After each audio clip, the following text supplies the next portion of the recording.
RS brothers లో ఆషాఢం KG sale మళ్ళీ మొదలైంది. మరెన్నో క్రేజీ ఆఫర్స్ ఖైదీ చేయండి ఆర్ఎస్ బ్రదర్స్.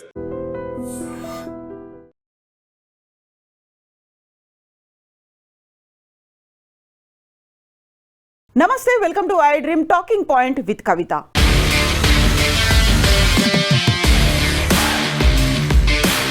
ఇప్పటిదాకా మన సమాజంలో పరువు హత్యలు అనేది తమ పిల్లలు తక్కువ కులం వాళ్ళని పెళ్లి చేసుకున్నారేమో, లేకపోతే తమకు చెప్పకుండా లేచి వెళ్ళిపోయి పెళ్లి చేసుకుని తమ కళ్ళ ముందే తిరుగుతున్నారనో పరువు హత్యలు జరగడం చూసాం.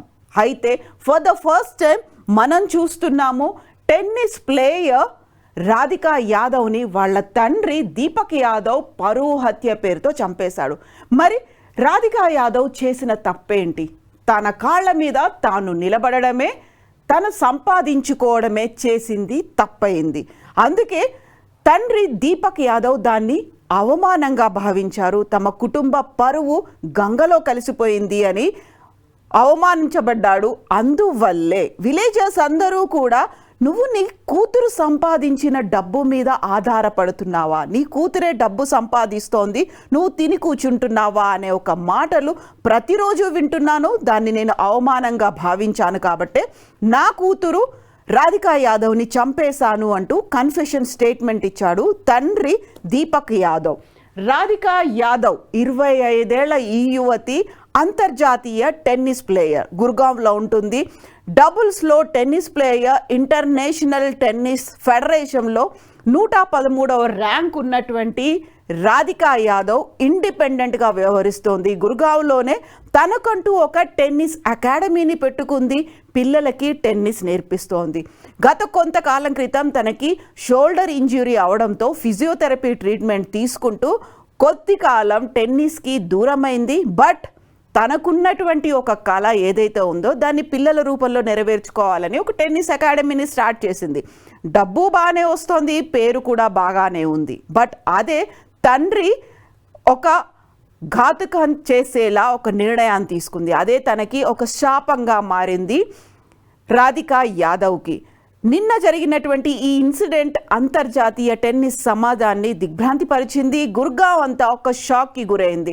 తండ్రి ఎందుకు అవమానంగా భావించాడు? 15 రోజులుగా తండ్రి ఒక డిప్రెషన్లో ఉన్నాడు అనేటువంటి వార్తతో పాటుగా తను పదే ఊరికి వెళ్ళినప్పుడు, తన దగ్గర గుర్గావ్లో ఉన్నటువంటి విలేజ్కి వెళ్ళినప్పుడల్లా ప్రతి ఒక్కరూ కూతురి సంపాదన మీద ఆధారపడుతున్నటువంటి తండ్రి అనేటువంటి కామెంట్స్ చేశారు. కాబట్టి అది తన పరువుకి, ఒక ప్రైడ్, హానర్కి భంగం కలిగింది. కాబట్టి చంపేశాను అనే మాటతో పాటుగా ఇప్పటికీ తను రాధికా యాదవ్ 18 గోల్డ్ మెడల్స్ని గెలుచుకుంది. డబుల్స్లో ఒక ప్రామినెంట్ టెన్నిస్ ప్లేయర్గా భారతదేశంలో పేరు తెచ్చుకున్నటువంటి రాధికా యాదవ్ తను ప్రతి గేమ్లో మెడల్స్ గెలుచుకున్న వెంటనే తండ్రితో కలిసి సెలబ్రేషన్స్ చేసుకునేది, రీల్స్ తీసుకునేది, ఇన్స్టాగ్రామ్లో పోస్ట్ చేసేది. అయినప్పటికీ కూడా తను టెన్నిస్ అకాడమీ స్టార్ట్ చేసిన తర్వాత తండ్రి పదే అకాడమీని మూసివేయాలని చెప్పినప్పటికీ కూడా రాధికా యాదవ్ వినలేదు. దీంతో పాటుగా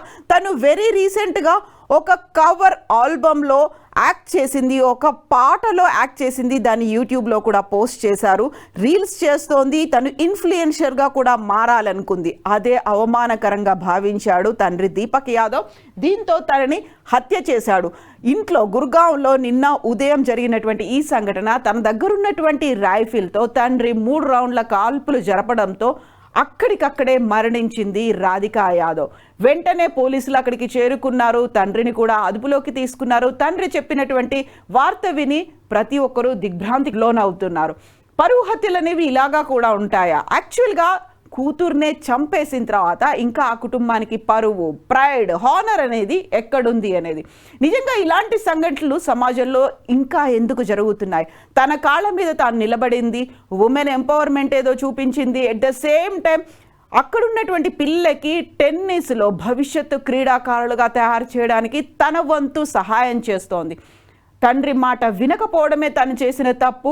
తనంతట తానుగా డబ్బు సంపాదించుకోవడం, తన కాళ్ళ మీద తాను నిలబడమే రాధిక చేసినటువంటి శాపం. యాక్చువల్గా సమాజంలో ఇలా జరుగుతున్నటువంటి సరికొత్త వింత విషాద దారుణ ఘటనల గురించి మీరేమనుకుంటున్నారు? రాధికా యాదవ్ హత్య తర్వాత సోషల్ మీడియా అంతా ఇప్పుడు ట్రోల్స్, దీంతో పాటుగా తండ్రి దీపక్ యాదవ్ గురించి మాట్లాడుకోవడమే ఒక చర్చ అనేది మొదలైంది.